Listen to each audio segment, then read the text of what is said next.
Bonjour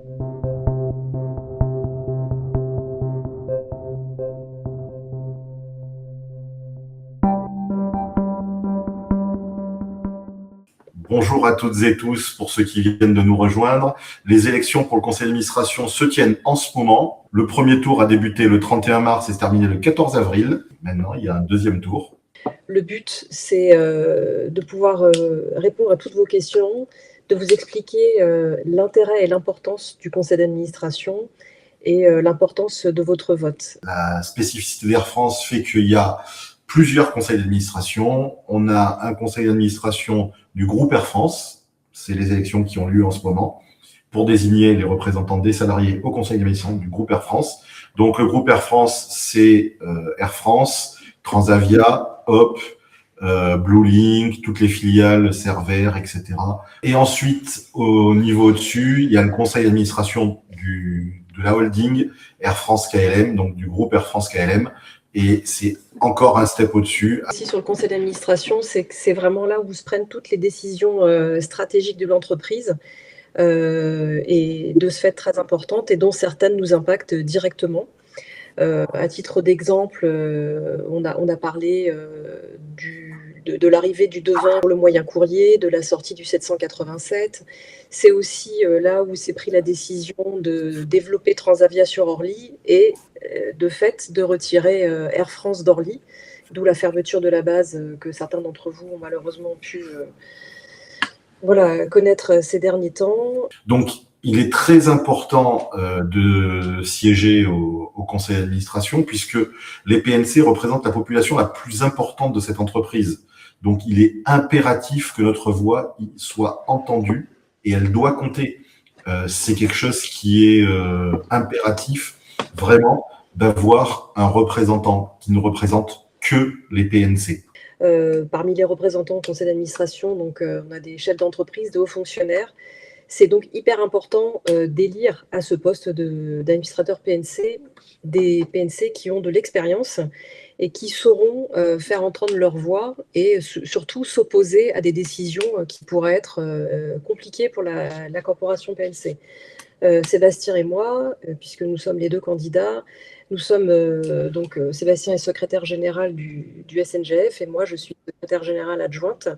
Donc on a décidé d'envoyer comme candidats 2 personnes au syndicat qui ont de l'expérience, qui ont l'expérience des négociations avec l'entreprise, qui sont dans l'entreprise depuis longtemps et qui exercent un mandat syndical de longue date. Vous avez peut-être pas forcément eu de focus sur les résultats. Participation PNC Air France qui est assez forte, puisque on a 70,18% des PNC Air France qui ont voté et une participation totale PNC qui est à 64,65%. Pour rappel, en 2022, lors des dernières élections au conseil d'administration, on était à 64,87, donc c'est vraiment très très proche. Par contre, on peut aussi analyser que côté Théo et côté Hop, les participations sont faibles, puisque chez Théo, c'est seulement 23,80%, 23,85% des PNC qui ont voté, et chez Hop, c'est 39,44%. On voit que sur l'ensemble des populations, y compris PNT, cadres, etc., ce sont les PNC qui ont le plus voté sur le premier tour de ces élections. Et ça nous donne du baume au cœur parce que ça montre que le PNC est une population impliquée dans sa destinée et ça nous donne du baume au cœur, vraiment. Oui, c'est super important de montrer que la population PNC est capable de se mobiliser. En faisant ça, on envoie un message très fort à l'entreprise. Porter votre voix auprès de nous, c'est aussi montrer qu'on souhaite élire à ce poste un syndicat, enfin en tout cas un représentant d'un syndicat qui est corporatiste et qui ne défendra toujours que les intérêts des PNC. Voilà, ça c'est super important. Un petit focus sur le collège PNC en particulier, avec les 3 compagnies donc qui composent le groupe Air France au niveau qui dispose de PNC. Donc on a Air France, Transavia et Hop. Vous verrez que chez Air France, la répartition est assez homogène, hein, puisque nous avons l'intersyndicale qui arrive avec 30,34%. Ensuite, nous avons l'UNPNC qui arrive avec 26,12%, suivi derrière par la liste UNAC avec 20,33%, le SNGF avec 19,27% et la CGT-PNC avec 3,94%. Donc, Et il faut savoir que historiquement, le représentant PNC au conseil d'administration a toujours été un élu de l'intersyndicale PNC, à savoir le SNPNC et l'UNSA. Donc, est-ce qu'on continue comme ça, c'est-à-dire à élire forcément toujours les mêmes personnes au même poste, à n'avoir aucune information, ou est-ce qu'on décide collectivement de se mobiliser et de changer les choses? Ça nous paraît, voilà. On va vous rappeler, bien évidemment, qu'il faut voter, qu'il faut voter SNGF, bien évidemment. Oui. Et les modalités de vote. Donc, comme au premier tour, vous avez reçu un mail Air France via Voxali du 29 avril 2026 avec les identifiants et le lien du site de vote. Donc là, vous pourrez aller directement sur ce mail et voter. Ça se fait vraiment en 30 secondes. Très rapide. Donc, c'est vraiment très rapide. On a mis 60 secondes, mais effectivement, on peut le faire en 30, comme certains l'ont précisé. Il y en a peut-être qui sont un peu plus lents que d'autres, mais voilà, c'est fait. Ça prend vraiment peu de temps. Bon, on peut se dire qu'on peut, je ne le ferai pas aujourd'hui, je le ferai demain. Bon, vous pouvez le faire jusqu'au 13 mai à 16h, mais c'est vraiment important de le faire. Si encore au premier tour, vous n'aviez pas voté, profitez du deuxième tour pour le faire. Ne faites pas éteindre votre voix en vous disant bon, ça sert à rien, je m'en fous, de toute façon c'est toujours les mêmes qui passent. Non, c'est en réfléchissant comme ça qu'on ne fait justement pas avancer les choses. Sur chaque équipage, sur chaque voilà, sur chaque vol, pensez à dire bon, vote. La mobilisation, on disait tout à l'heure, la mobilisation est importante hein, dans toutes les élections, que ce soit les élections au CSE, les élections au CA. La participation, elle est regardée et notre mobilisation, elle est ultra importante. Et là, il y a eu quand même une bonne mobilisation au premier tour. Il ne faut pas fléchir sur le deuxième tour, il faut y aller et faire mieux si c'est possible. Et en tout cas, voilà, voter en connaissance. C'est pour ça qu'on fait ce live. On va passer à vos questions parce que c'est important d'échanger avec vous. Hein. Vous savez que l'ADN du SNGF, c'est de représenter notre corporation et uniquement notre corporation. Et c'est pour ça qu'on fait des lives, parce que ça permet d'échanger avec tous ceux qui... On échange énormément quand on est le matin, sur le circuit départ, etc.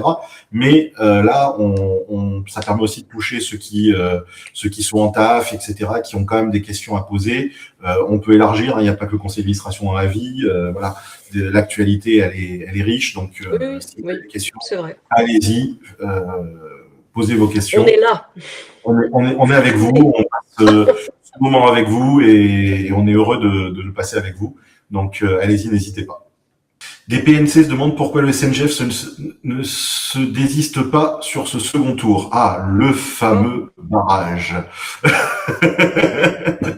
Les castors. Les castors. Alors, je vais être très très clair. Appeler à faire barrage contre un syndicat quel qu'il soit, c'est pas maintenir une liste au second tour, c'est pas diviser, c'est respecter le vote des salariés en fait. Le vote de chaque PNC. Quand les PNC se sont exprimés au premier tour, c'est pas pour voir leur choix disparaître dans une logique de barrage décidé en coulisses. Ça reviendrait à se retirer, ça reviendrait à se faire confisquer les voix. C'est quelque chose qui pour nous est très paradoxal. Non, puis c'est garantir aussi maintenir une liste, pardon, c'est garantir que toutes les sensibilités, toutes les positions continueront d'être portées. Et voilà, donc ça c'est super important. La pluralité, c'est une force, voilà. Et puis on n'est pas dans une élection présidentielle non plus.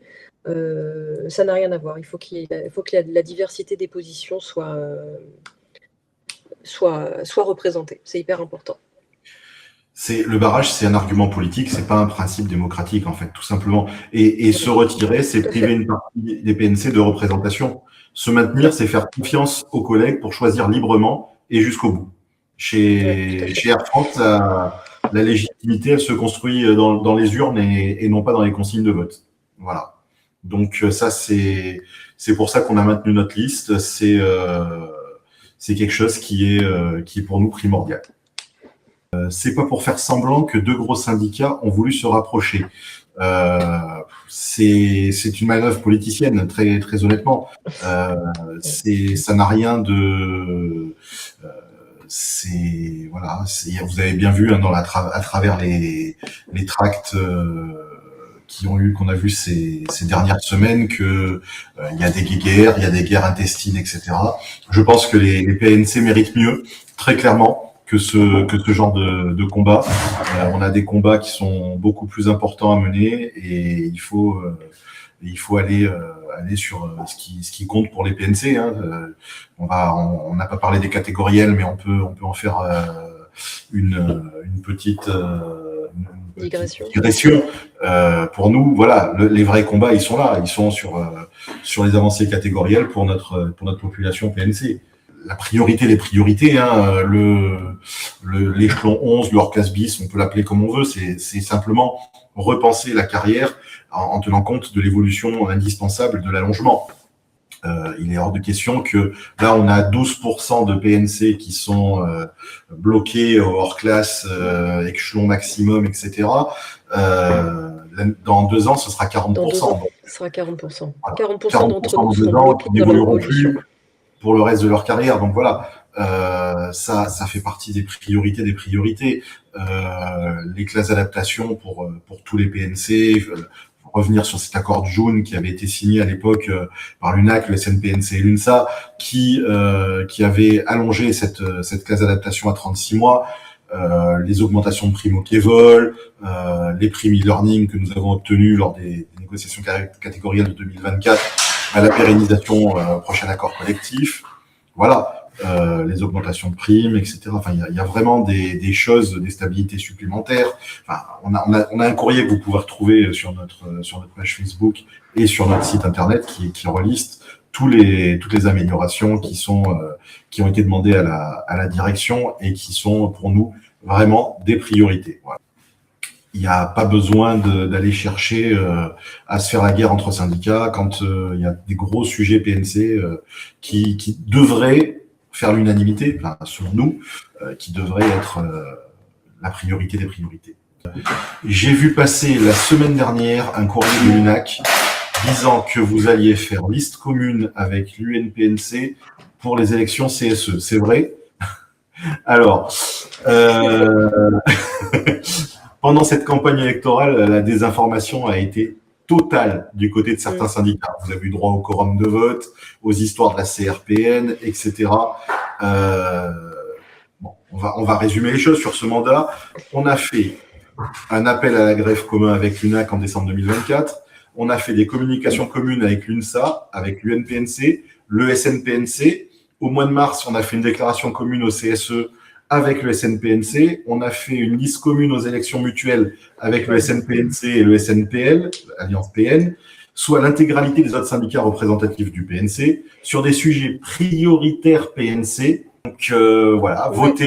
On est toujours disponible pour répondre à vos questions, même encore dans le chat si vous voulez, on y répondra a posteriori. Passez nous voir à la Perm, on est là 7 jours sur 7, presque 24 heures sur 24. On a une super équipe et puis ben, voilà, nous aussi on est présents régulièrement. Voilà, continuez, on vous remercie de croire en nous, en nos valeurs, continuer à les défendre. On a une super équipe qui croit en tout ça et qui fait son maximum pour les PNC. Donc merci à eux et merci à vous et continuez à voter.